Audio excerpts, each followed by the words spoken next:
Toujours à la recherche d'automatisme, je vous propose aujourd'hui de vous montrer comment j'ai pu rendre connectée ma machine à laver le linge, très simplement grâce à une prise connectée qui va me permettre d'allumer, d'éteindre ma machine, mais également qui va me permettre d'avoir une remontée d'informations de la puissance, de la consommation de ma machine à laver. Je vous montre ça de suite, c'est parti!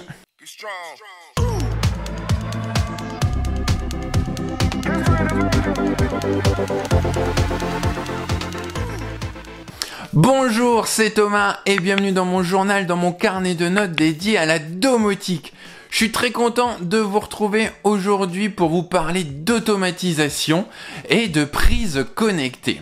Et je vais vous montrer notamment comment j'ai pu connecter ma machine à laver le linge, mais vous allez voir qu'on va pouvoir utiliser ce principe pour n'importe quel autre appareil électrique. Moi, c'est ma machine à laver le linge qui m'intéressait aujourd'hui.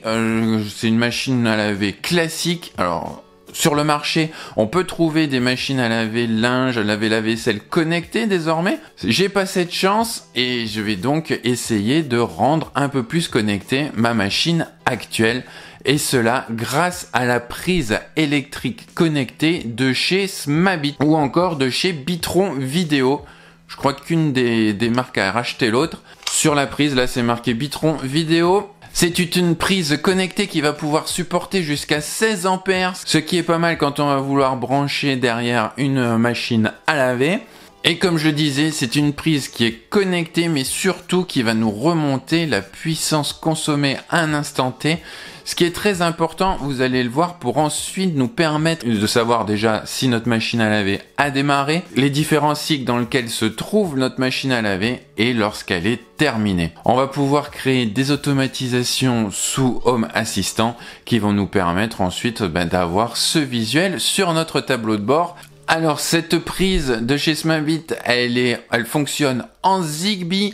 Je l'ai déjà intégrée dans Zigbee to MQTT. Elle est parfaitement compatible. Aujourd'hui, je vous montre sur cette prise connectée. Vous allez pouvoir faire exactement la même chose aussi avec n'importe quelle autre prise connectée. Cette prise, tourne quand même autour de 40-50 euros sur le site de Domadou, moi où je l'ai acheté. On peut trouver des prises un petit peu moins chères, je pense notamment au Sonoff POF R2 où on voit pas mal d'exemples également sur internet. C'est un produit que je suis en train de tester sur d'autres appareils et je vous ferai peut-être un retour d'ici là. Là, l'avantage de la prise, c'est que vous allez vraiment brancher votre prise de votre appareil électrique dessus sans aucune intervention. Avec le Sonoff POF R2, vous allez quand même devoir dénuder les fils et faire quelques branchements. Donc là, il y a quand même une simplicité qui n'est pas négligeable. Je vous avais montré quelques automatisations il y a quelques semaines lorsque je vous avais présenté la télécommande de chez Nodon, la Soft Remote. J'avais essayé un petit peu d'automatiser déjà ce principe de machine à laver, mais une action manuelle était encore nécessaire. Il fallait que j'appuie sur la télécommande en fonction du programme que j'avais sélectionné sur ma machine à laver. Là, tout va être automatique. Je vais vous montrer sous Home Assistant les informations qui nous remontent et vous montrer comment créer quelques automatisations qui vont nous permettre de remonter ces informations de cycle, de démarrage, d'arrêt dans notre tableau de bord et de créer également des notifications Telegram. Pour cela, on passe sur l'ordinateur. Donc comme je vous le disais, j'ai ajouté ma prise dans Zigbee to MQTT. On la voit ici, prise 5, machine à laver. Voilà, on voit Smabit, Bitron Vidéo, comme je vous disais. On voit qu'elle est bien reconnue. On voit toutes les informations sur la prise, ses paramètres. Et là, on voit l'état qui retourne. On voit en JSON les différents états que l'on va pouvoir recevoir. On va les recevoir dans Home Assistant. On va dans appareil et services. Dans mon cas, il remonte dans MQTT. Et là, je vais retrouver prise 5, machine à laver. Et on voit les informations. Donc, elle est reconnue en tant que switch. Je vais pouvoir arrêter et allumer la prise. On va pouvoir avoir sa consommation depuis le début que je l'ai branché. Et on va avoir, c'est ce qui va nous intéresser nous pour nos automatismes, ici, la puissance qui est mesurée à l'instant T. Donc c'est ce sensor prise 5 machine à laver power qui va m'intéresser, moi dans mon cas, pour faire les automatisations. Si on regarde un peu plus en détail, afficher plus, je vais vous montrer. Là, il y a une machine qui a été faite hier, et voilà typiquement le signal qui a été mesuré. Si on zoome un petit peu, on voit très bien le profil. Donc là, quand la machine démarre, quand elle chauffe, je pense qu'on démarre vraiment son cycle de lavage, le lavage, et ici, l'essorage. Donc ça dépend un petit peu de vos cycles, bien sûr, que vous alliez choisir. Mais on voit que l'on va pouvoir lancer, faire des automatismes et détecter, voilà, quand la puissance passe au-dessus de 1500, eh bien c'est que la machine a démarré la première fois. Et ensuite, lorsque la machine passe, on va dire 125 watts, après une certaine période, eh bien c'est qu'on a commencé le cycle d'essorage. Et quand il n'y a plus de puissance de détecter, c'est que notre machine est terminée. Pour vous montrer un petit peu les automatismes que j'ai fait, on va dans automatisation, machine à laver. Donc j'ai fait une automatisation machine à laver qui va détecter le début de ma machine à laver, qui va m'en informer. Là, pour faire quelques tests, je me envoie une notification quand l'essorage commence et quand ma machine à laver est terminée. C'est très simple, hein. On va faire le déclencheur, c'est notre équipement, c'est notre prise machine à laver. Détection d'une modification de la puissance au-dessus de 1000 watts, comme on a vu. Pour me faciliter un petit peu la vie, j'ai également créé une entité machine en cours.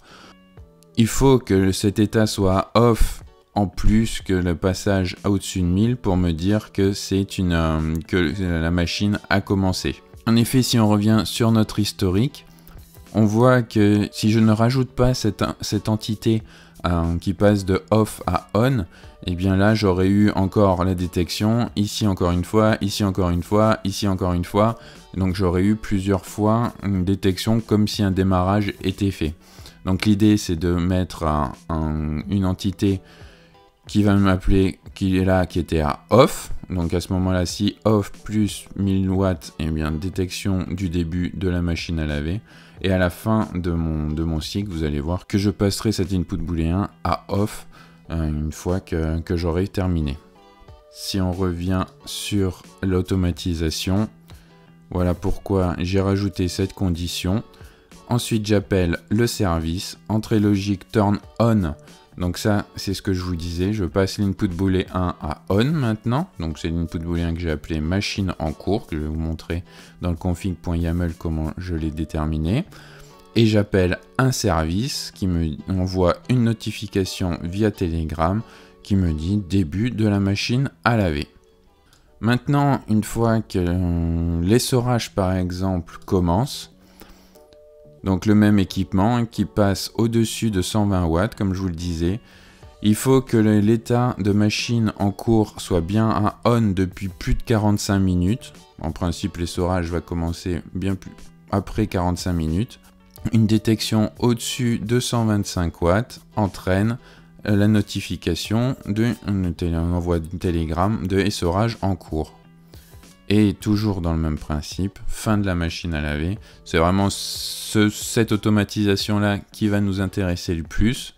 Donc là, c'est la détection du power, une modification de la puissance qui est en dessous de 5 watts. Il faut que l'état machine en cours soit on. Et là, j'appelle le service turn off. J'arrête, je passe l'input booléen à off pour la prochaine fois que je lancerai ma machine. Et je m'envoie la notification Telegram fin de la machine à laver. Je peux aller pendre mon linge.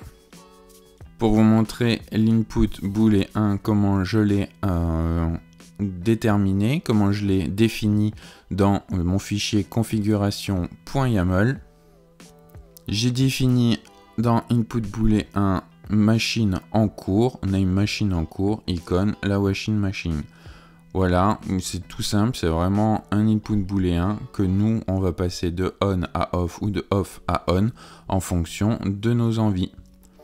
Et désormais, l'intégration dans mon tableau de bord, c'est ici, j'ai mis en place une petite icône machine à laver qui est en vert lorsqu'il n'y en a pas de machine à laver et qui va m'indiquer et qu'il va y avoir également un changement de statut quand on va passer la machine, quand une machine est en cours, elle va passer en couleur orange.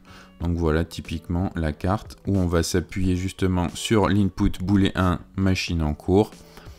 Quand elle est à off, eh bien elle est en green. Quand elle est à on, je change son icône, donc l'icône de machine à laver non barrée, et je la passe en orange. Donc de mon tableau de bord, je vois directement l'état de ma machine à laver, si une machine à laver est en cours ou pas. Une automatisation toute simple, mais également très visuelle sur le tableau de bord, je trouve. Dans mon cas, ça me permet de gagner de précieuses minutes pour aller pendre le linge le plus rapidement possible. Croyez-moi, quand on a 2 enfants en bas âge, c'est très important. Et ce qui me plaît bien dans cette automatisation, c'est qu'il n'y a plus aucune action manuelle, tout se fait tout seul pour tout ce qui est déclenchement de notifications et de détection de cycle de notre machine à laver. Il va être également intéressant de voir la consommation de cette machine à laver sur une année, en gardant toutes les informations bien entendu. Il ne manquerait plus qu'un robot qui aille directement pendre le linge à notre place, et là, ça serait le summum, mais on n'y est pas encore. En tout cas, j'espère que cette vidéo vous aura plu. N'hésitez pas à me laisser un petit commentaire, à laisser un petit pouce bleu. Cela aide énormément au développement de la chaîne. Moi, je vous dis un grand merci d'avoir regardé la vidéo jusque-là et à bientôt. Bye bye.